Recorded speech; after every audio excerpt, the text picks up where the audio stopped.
Welcome to the Applying QAPI Principles, Reducing the Number of Residents that Report Moderate to Severe Pain conference call.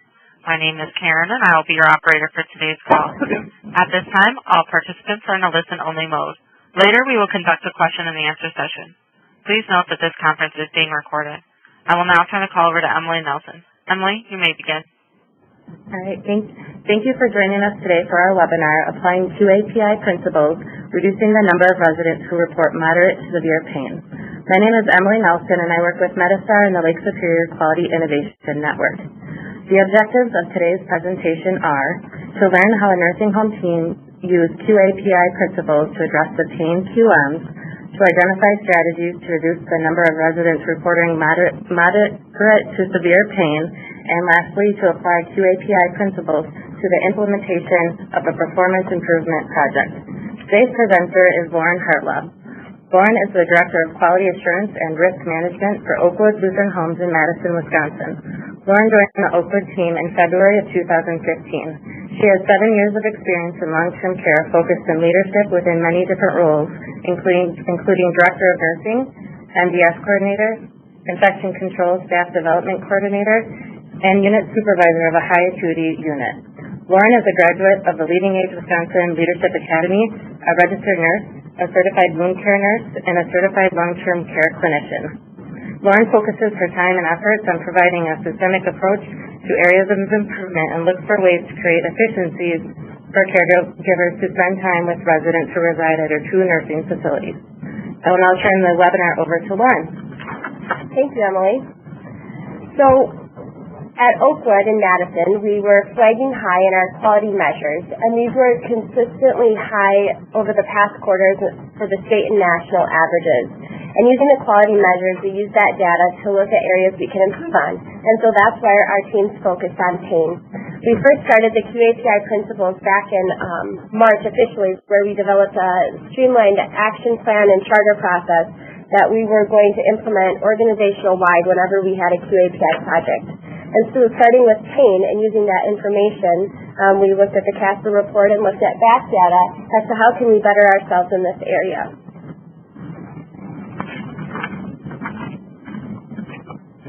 So we identified the problem as residents were being discharged, still having moderate to severe pain based off our MDS pain score upon discharge, as well as the continuous pain assessments that were done during their stay at Oakwood at both of our campuses. So we put together some teams, and we started with the Directors of Nursing, Jenna Hine, who is our director at our Prairie Ridge East campus. And then we had at the time, Lisa Parento, who is our DON at our University Woods campus. These 2 teams have kind of morphed, and the organization has changed, and now we have some new team members on those teams for this ongoing QAPI principle for our pain management. At our Prairie Ridge East campus, they called themselves Team Ouch, and we realized that trying to keep QAPI fun within the organizations was kind of a success to get the staff engagement higher. And the DON led this team as well as our MDS nurses, our admission team, and brought in the entire nursing department, CNAs, managers, and then our staff development coordinator at the time. At our West campus, our University Woods campus, our DON led the team along with our MDS. We also had the nursing home administrator assistant and our admissions team involved in that process. One of the first things we looked at in our pain process was we looked at the information we were currently sharing with our residents when they came into the facility, and we reviewed the pain flyer that we handed out upon admission. And it wasn't a streamlined process, and the flyer we looked at was a 3-page trifold brochure that was all text, and it wasn't very relatable to a resident. The information on it was complicated and overwhelming for the patient. So we looked at that to streamline that and make it a little bit more user-friendly and not making pain seem so overwhelming for our residents. We talk about how the resident has control over their pain management, how they have a choice in their pain management regimen, as well as all of the non-pharmacological interventions we could offer while they're stay at Oakwood. So with that pain management flyer, we revised that and made it a 1-page single handout that we went over with residents upon admission. We used our admissions team as well as our nursing team to go over that. It allowed the residents to be more proactive in their pain management regimen and how they could talk to their nurse and communicate their discomforts to make it more resident specific as to what works for them for their pain. And I believe this is an attachment that you will have later on in the presentation. So the project structure. Within the project, we had different parameters, and those we used our Casper data. And we wanted to create a goal that was a SMART goal that we were able to attain. And we created a project charter, and this project charter turned into an action plan then for our team that we decided we're going to work on this project. We used fishbone diagrams. We looked at anything pertaining to pain. We looked at nonpharmacological. We looked at supplies. We looked at staffing who were involved. And then using the entire nursing department as a whole, we received their feedback and we were receptive to that and made changes to our pain project as we went along.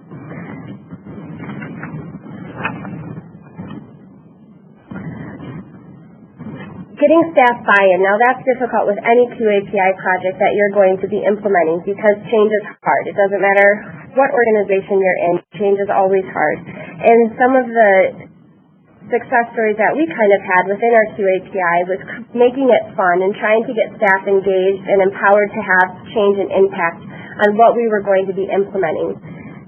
One of the challenges we had was we have a facility that is primarily orthopedic patients, and it was the common answer when we would say, why are your residents' pain scores high? And the common theme was everyone has severe pain. It's an ortho population. But using these cycles, we determined that that is not the case and that this can be changed if we're properly managing that pain and assessing it effectively. We used the PDSA cycles, which is the Plan, Do, Study, Act, and this allowed us to take the information that we wanted to implement, we would implement it, and then make changes as we saw things change and as we got more feedback from the staff and from our residents. And again, getting that staff engagement and empowerment. The staff were able to have impact and were allowed to have that option to voice their opinions or concerns regarding anything that we were changing or implementing within their facility. So one of the interventions we did talk about already was the pain flyer, and we now include this in our admission paperwork that the nurse or the admissions team will go over with the resident when they first arrive. We do also have a descriptive pain scale, and I would say this is probably one of the biggest factors that contributes to our reducing overall pain. And our pain scale, when someone comes into the facility, this is laminated and posted in every room, and this has the faces on one side as well as the number rating, but then each number has a description of what that might look like. So when you go into a physician's office and they say, what is your pain, on a scale of 1 to 10, 0 being no pain and 10 being the worst pain imaginable. All those numbers in the middle kind of blur together, and it's hard to differentiate if it's moderate, severe, because it varies so much from individual to individual as to what those numbers mean to them. So using this descriptive pain scale, we associated each number to a description.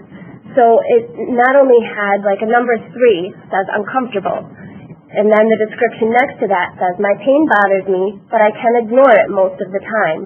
So based off feedback from our nursing staff as well as our therapy staff, this has been implemented organizational-wide, so not only in our nursing, our skilled nursing departments, but also in our assisted living, our independent living clinics, and our therapy departments. So everybody is using the same scale. This has been changed and modified multiple times, and we've shared it with organizations who are looking for areas that and using it as a baseline to better meet what they need.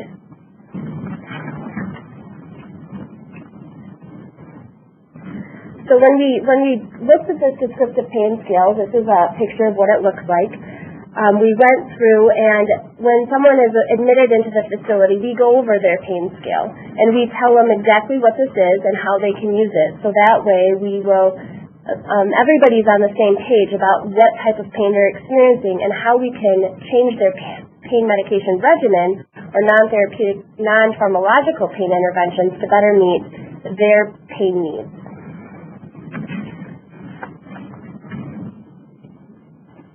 So So during our project evaluation and action plan, we also looked at our medication administration record and added some interventions. So some of those interventions included adding a pain assessment that occurred every 4 hours when someone was admitted if they were awake, to ensure that the pain medications that they were prescribed when they first arrived was effective and effectively managing their pain.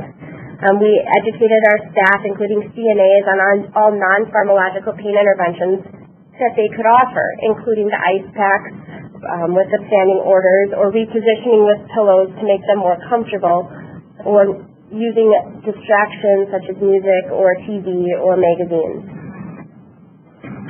The past practice on our medication administration record was that we would assess the pain level on the MAR when a PRN medication was given, and then with a follow-up after. But this is to be a little bit more proactive, and even if they're not receiving a PRN medication at that time, we're still prompting our nurses to assess the pain. So that way we're able to stay more ahead of their pain and keep it more managed. Another item that we changed within our pain project was our pain interviews and how that was conducted by our MDS nurses. We tracked the scores for each resident, and we were able to see in a big picture if those scores organizationally were moving up or down based off the numbers that they were giving those MDS nurses.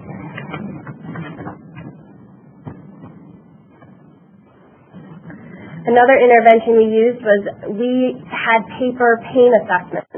And these paper pain assessments were not specific to nonverbal and patients who were able to tell us how their pain was handling. So we broke those down, and now we have a nonverbal pain scale as well as a pain scale that the alert residents can tell us about. And the pain scale goes into detail about their pain and allows us to better assess that and make changes to their pain regimen. The nurses were educated on how to do these assessments, when they should be completed, which is upon admission, quarterly, whenever there's a change of condition, or if there's an increase, decrease, or change in their pain medications. This allows us to keep on top of that and make care plan changes as necessary. A past practice that we identified was that pain assessments were completed weekly on residents. And these pain assessments that were completed, we did not use that data to make changes to their pain regimen. It was more of the check the box. And when you're doing a QAPI project, you find a lot of those things that occur, that people have done a practice because the past survey, it was a part of a plan of correction, or this is how we've always done it. And when you ask the question, why are we doing it this way, it's hard for people to identify the real root cause as to why we're doing it. So when changing these pain assessments, not only made it less work for the nurses, but also affected our pain regimen so we could better address this for the residents, making it more resident specific.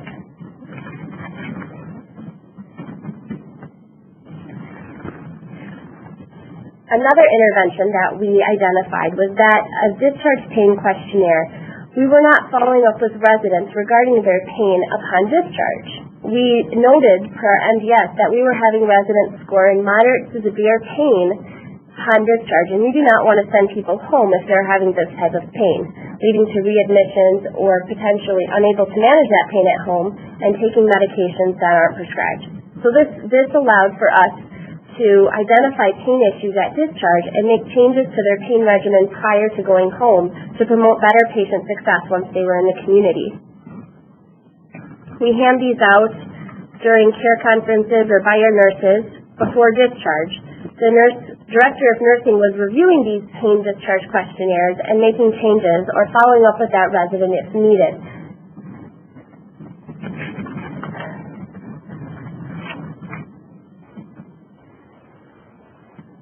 So the next slide talks about QAPI project to increase the quality measure scores. And again, this just is looking at the outcomes and the hard data that we were able to identify. And it uses the Plan, Do, Check, Act, or Study Act method, which you see in the middle, and it talks about that continuous improvement. So just because we started the project back in March and it's now July of the next year doesn't mean this project is no longer in our radar. It's still something that we look at every quality assurance meeting that happens quarterly, as well as in the meantime, to ensure that the items that we've put into place are continuing to be effective. And if there's something that we notice is no longer effective, we're going to readdress that issue to continuously improve. The project outcomes on the right hand of the slide, as you can see, it shows the national comparison group that we got off our quality measures in the facility observed group. And you can see that just from March to June in 2015 on our University Woods campus, that decreased dramatically and continued to decrease as the year went on. The Prairie Ridge, they had a slower decline, but still were declining with the changes that we implemented. The next page talks about those 3 tools that we implemented, and I believe all of these tools are attached and able to be used by any facility, and you can modify them however you would like to better meet your needs. And now another item that we use, and this is we put this into our quality assurance data. So not only do we look at our CASPR reporting every quarter, but we compare ourselves and we use ourselves as benchmarks. Within that data, there's a lot of discrepancies and variances based off the size of the facility and amount of short-term to long-term residents. So this allows us to compare ourselves to ourselves quarter after quarter. And as you can see, back in quarter 1 of 2015, our pain scores were quite high. And as we're moving into 2016, our pain scores are decreasing or have that declining trend. In areas where we did see an increase, we addressed those in our quality assurance meetings, and we did look at areas as to how we can improve that or what was causing that, and was it explainable and out of the ordinary rather than a pattern or a trend.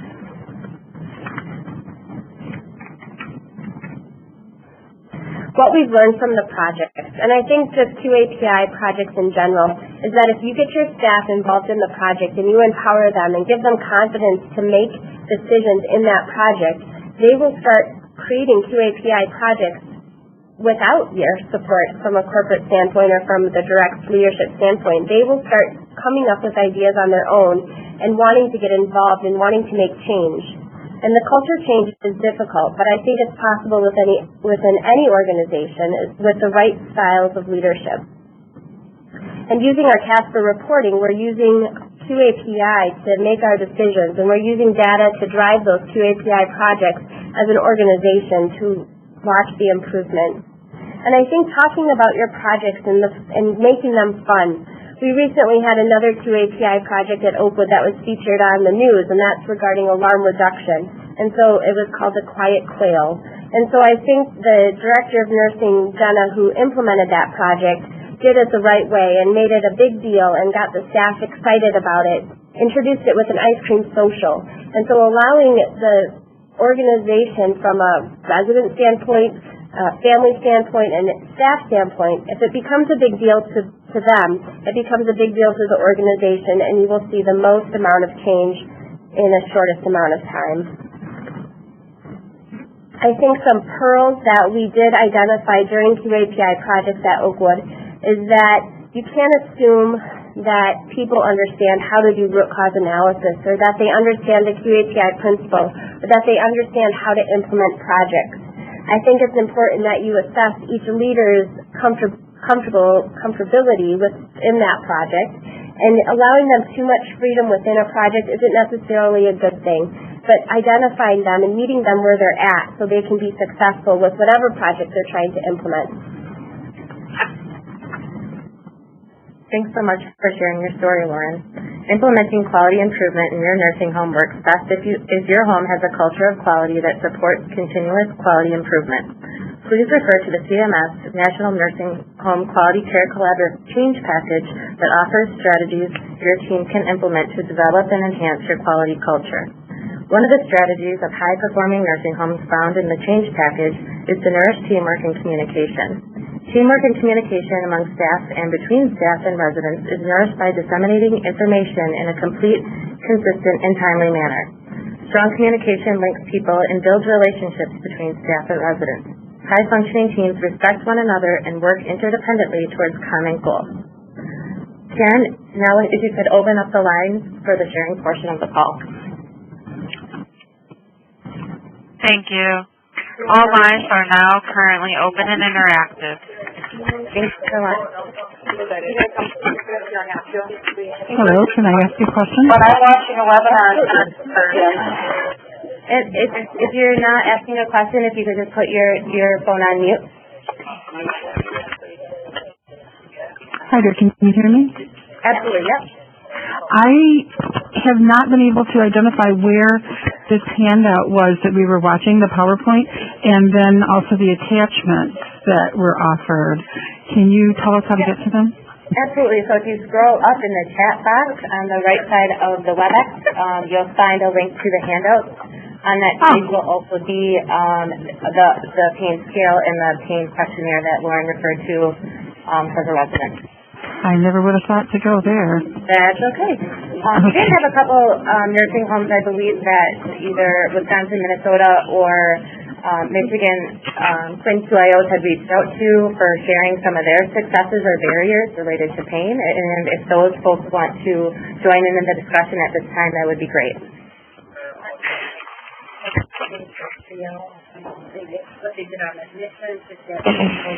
So we have to drill down through here to find these handouts? It should be at the top. In the chat box, if you look in Let me the chat try box, again. you should be able to click on those links. Go in the chat box and click on the link, LSQIN. Yes. They did all the time. Does anyone want to share any of their successes or barriers related to pain in nursing homes? Yeah, but I would say not at night. Hello, this is Debbie. Hi there. Michigan. Hi. Hi. I'm MDS coordinator, and I have discovered that when I do my pain assessment interview, it doesn't ask a lot of the questions that I would ask as a nurse. So I'm thinking that I haven't actually tried this, but perhaps if they're first admitted, if I check on their pain medication, what's available, and maybe work with the nurse to give them their pain medication after I do my initial interview, and then maybe later when I get closer to my ART, see if that doesn't affect my interview itself. Right, I know the instructions in the RAA manual, I believe, instruct you to do the pain interview close to the ARD. Correct. Actually, I'd be doing 2 interviews and using the second one, which is closest to the ARD.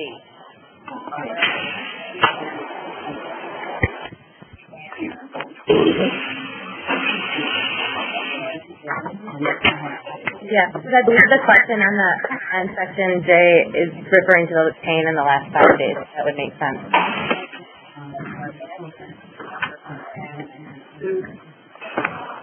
Anyone else want to share any of their successes related to their pain project or any barriers they're running into? I just have a question on the descriptive pain scale. Absolutely. Where did you get the definitions for? Was that through research, or did you just kind of come up with those? Yeah, so that was within our team that we identified between therapy and our nursing team. We talked about that, and we talked to residents as well as to kind of get some kind of baseline. And it was just to kind of start the project, and by using those definitions, we saw a lot of change. Right, but are they evidence-based descriptions at all, or? No, we weren't able to find anything when we were initiating this project specifically regarding that. So they are just kind of what our facility has been using. Okay. Because everything I've been researching, it's subjective is what you go with. Pain is always subjective. So interesting that you were able to define that. I have a question in regards to that pain scale and the scoring. Did the scoring lead you to specific interventions? And if so, was there some detail as regarding if you scored 4 or 5 for staff to do X, Y, or Z, or were there any interventions associated with the results and the scoring of the pain scale? Primarily, it was talking to the residents and individualizing their plan of care as to what worked for them. We asked that on the pain assessment as to what type of interventions has worked for you in the past, and then we would change their plan of care based off of that. And then looking from them as they would talk about pharmacological also interventions. So if they were scoring higher, we would call and update the physician based off of that as well. So there is no algorithm that we necessarily use, if this, then this. It was more, we would, ask more specific questions to that resident. I didn't know if our team assessment did that. Okay, thank you. I'd like to ask a question about being proactive with asking about pain and putting that on your MAR. We've tried that at times, and we'll get a little blip of improvement, but then over time that seems to go away. Have you experienced the same thing? No, actually it seems that it's kind of become practice for our nurses to be doing those pain assessments every 4 hours.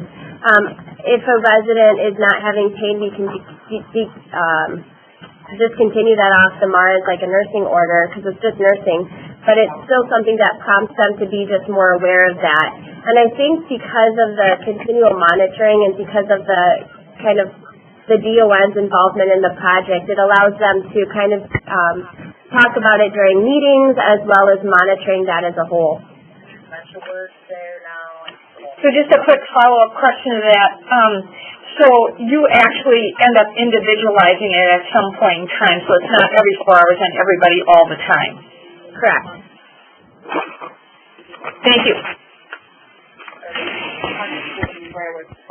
I have a question in regards to residents with like Alzheimer's, dementia. Did you guys notice the change in how they were scoring at all in doing this? Because that's one of our big barriers we have is that the resident says, oh yeah, I have horrible pain all the time, but when you actually look at everything, they don't, but they answer it like that on the pain interview.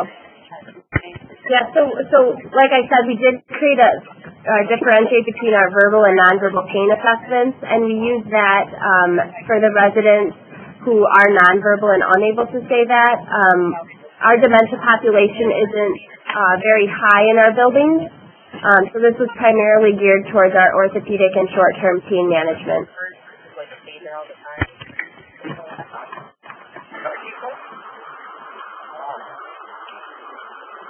Thank you so much. Any other questions or any success stories or barriers? I just started changing a little bit the way I do the MDS interview. I try to review everything that we do for pain for them before I interview them, and I've had a couple of residents before who always complain of moderate to severe pain.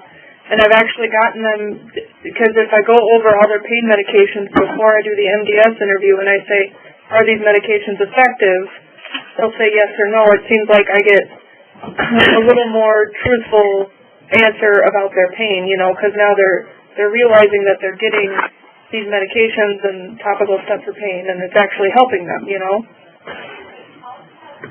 Yeah, I think that's a great idea. I think the more that you can equip yourself with that background knowledge, the more, the better the interviews will be when it comes to doing the MDS interview. The other maybe question I have for the group is, are people using consistent staff for MDS nurses when they're completing those pain interviews, or is there a large variety of folks completing those interviews within facilities that might impact the results of the quality measure?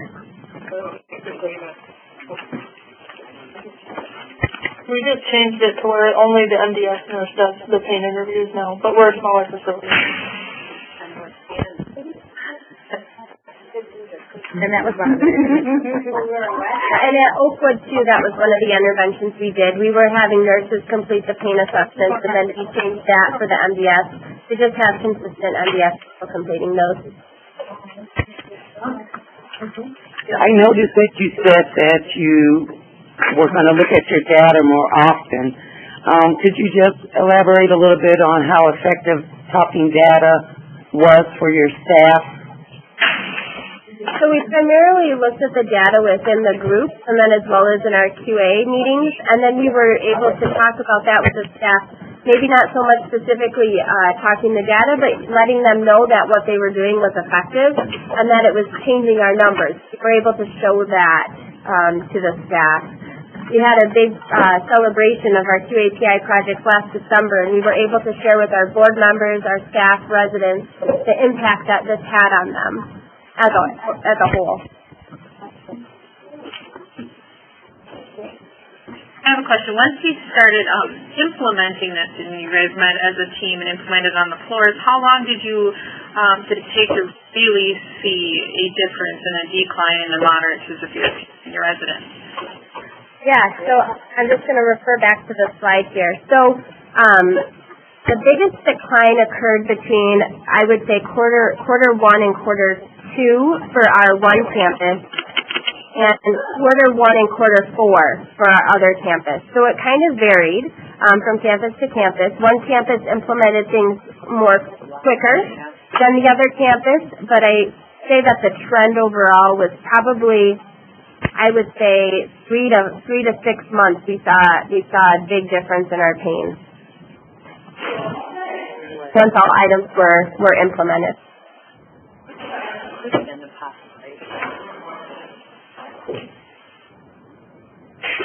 When you shared your data, when you had the big celebration and the staff as well as the residents, did residents agree with your data? Did you get any feedback from them as a result? Well, yeah, there was residents there. It was organizational wide, so it encompassed our entire CCRC from both campuses. We didn't really have, I would say, anybody, disputing data or anything like that. They were quite impressed with all of the work that the nursing team had done within the pain project, and they were just, I think, excited to see that there was that continuous improvement occurring.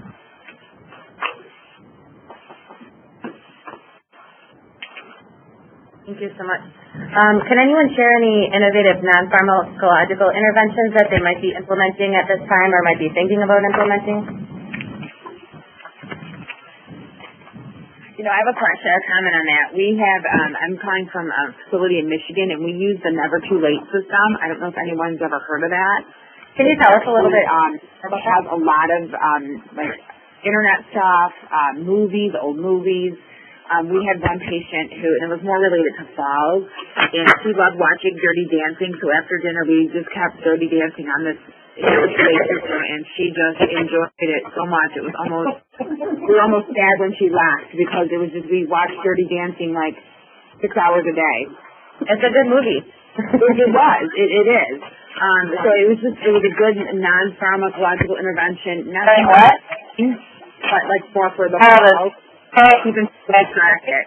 Thank you so much for sharing. And if I could just remind everyone, if you're not talking, place your phone on mute. So we're getting a lot of background noise right now. But thank you for sharing that program. I really appreciate it. Any other non-pharmacological programs or just simple interventions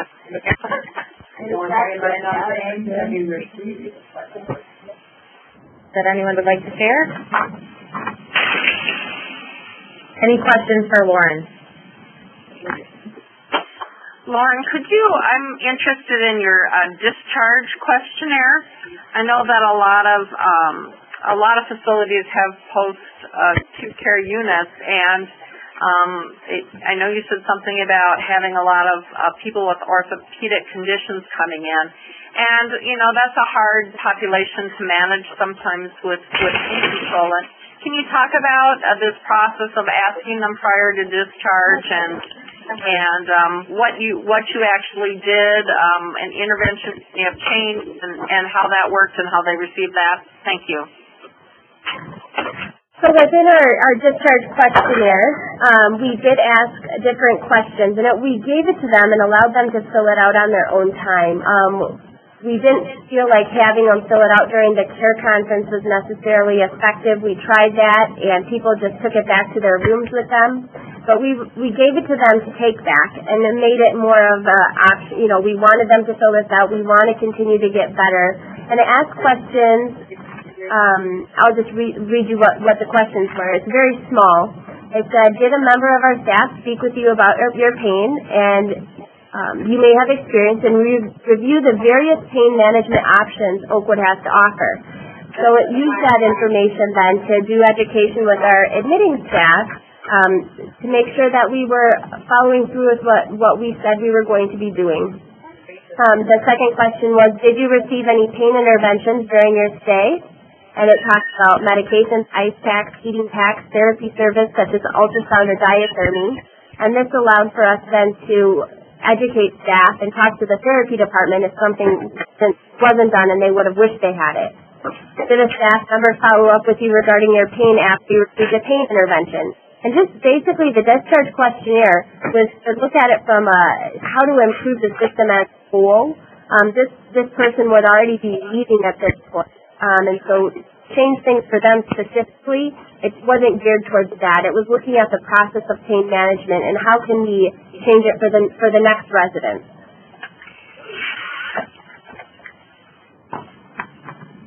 Thank you so much.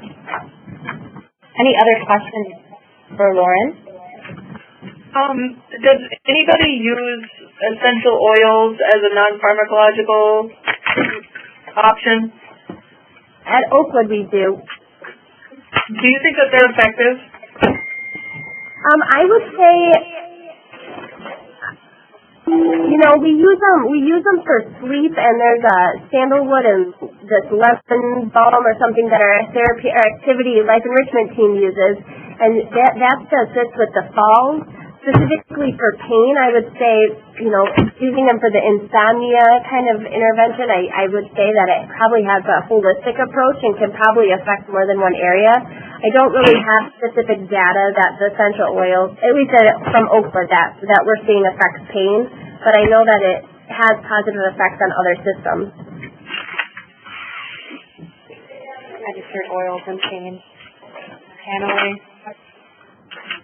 I just tried it. Hi, I'm Sherry. I'm from the Lutheran Home in River Falls, and we have used oils ourselves, and a couple of the ones that were good was black pepper and marjoram. That's how you pronounce it. Can you say the names of those oils again? Black pepper. Really? Okay.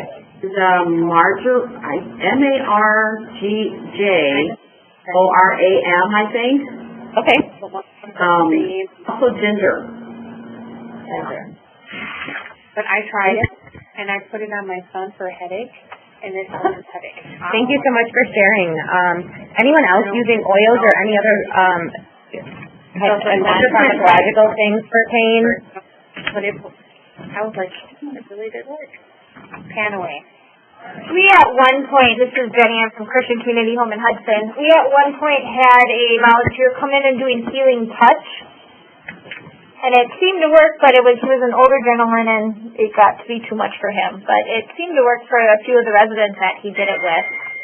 Jenny, can you talk about that a little bit more? So it's kind of a little more holistic, and I think it kind of deals with like chakras, stuff that's above me.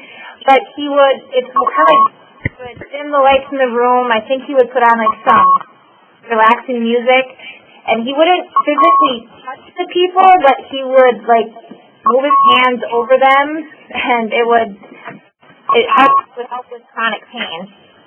All right. Hello? Very cool.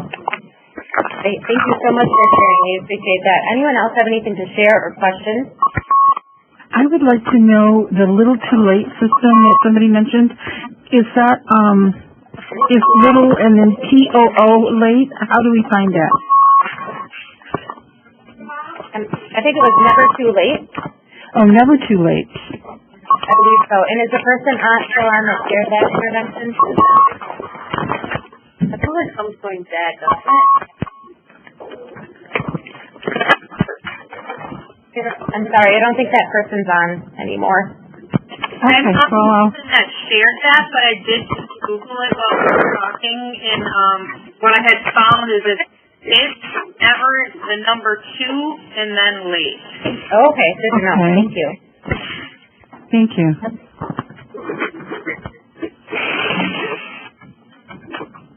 Thank you so much. Any other questions?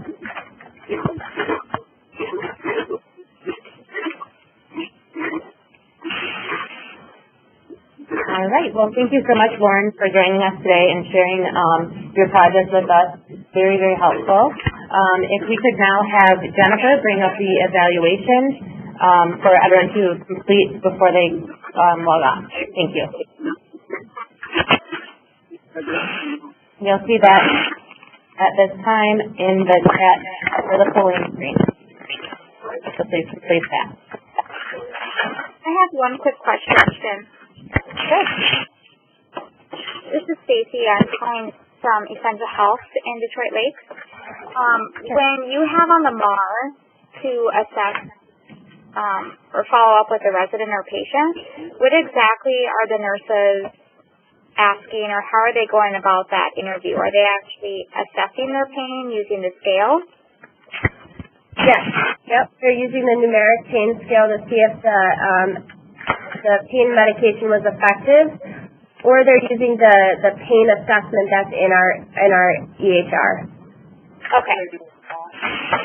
So are they doing it after the medication, or just every 4 hours? That's the new standard practice.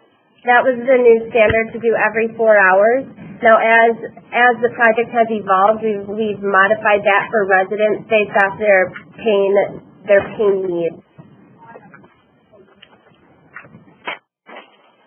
Thank you.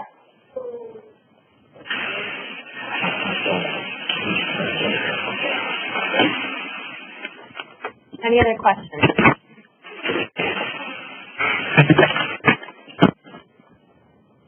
Again, if you could complete the evaluation on the right side of the screen before you leave, that would be wonderful.